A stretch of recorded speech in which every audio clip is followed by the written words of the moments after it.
Persona 4 is considered one of the greatest JRPGs of all time. It's considered one of the better games of all time.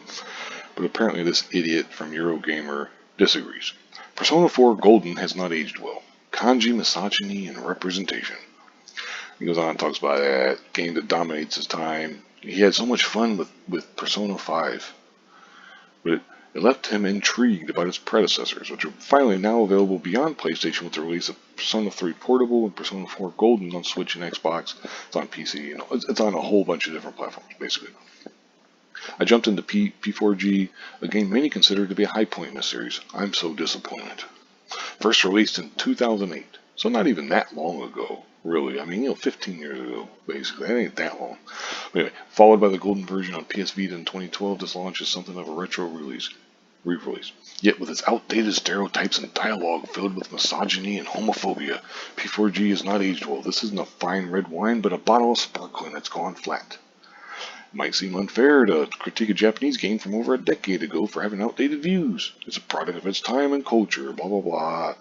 Yeah, it's not beyond criticism from fresh eyes, all this kind of shit. It's like, fuck you, dude. You're an idiot. You're a little pansy. It follows the same dungeon crawling JRPG and social simulation structure for a formulaic experience. Basically, if you're into the Persona games, it's awesome. Or those types of games, like a JRPG kind of game, with some sim elements of it. If you're not into it, that's fine. I mean, I'm sure there's plenty of people out there who think that it's not, nothing special.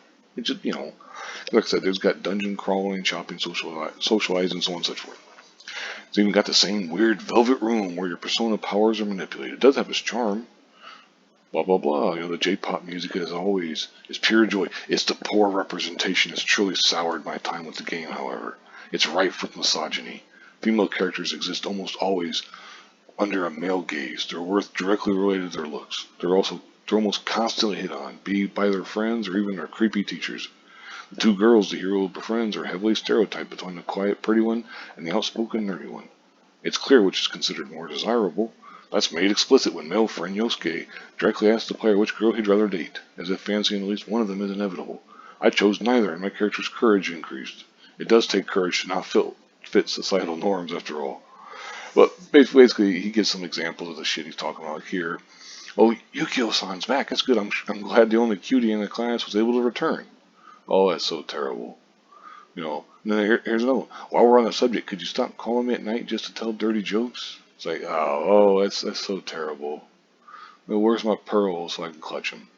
Then he goes on. He does give some story spoilers and stuff. So if you're wanting to play the game, haven't played it yet, maybe just turn the video off or whatever at this point. But basically talking about Kanji's a fellow student who's dropped out of school to beat up the local biker gang. He's aggressive, unlikable, and a delinquent. He's also gay, though not explicitly. He's just portrayed using harmful stereotypes that are best awkward and at worst downright homophobic. Playing through his story arc is deeply uncomfortable. Yes, it made me deeply uncomfortable. Oh no.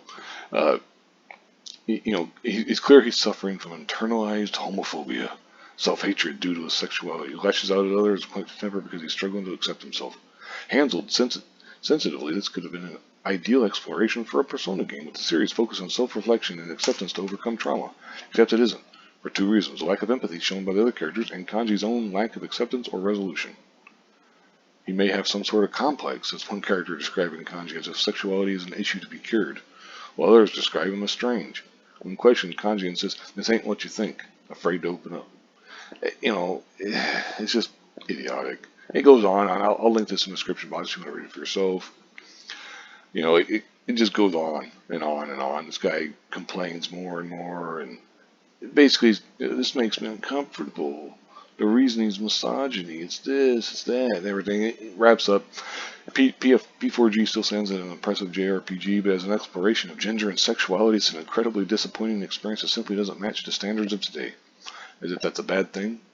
It's like it's a fucking JRPG. It's like it's an exploration of gender and sexuality. Get the fuck out of here.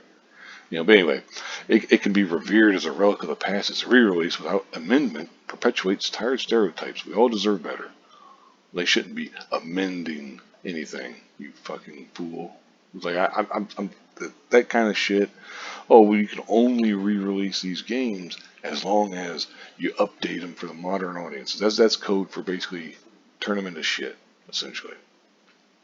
It's just idiotic. It's like I said, you could read this for yourself if you really want it. Like I said, it's an archive. I'm not gonna give them clicks because this is fucking horseshit. But it's just thumbs down, whatever you want to say. This is just fucking stupid.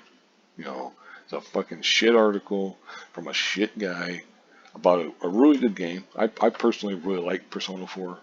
I mean, it's not for everybody. I'll openly say that. If you're not into JRPGs, okay, that's cool. I can see you not getting into it. And even if you are into JRPGs, it's not. It's very different. It's I don't want to say weird.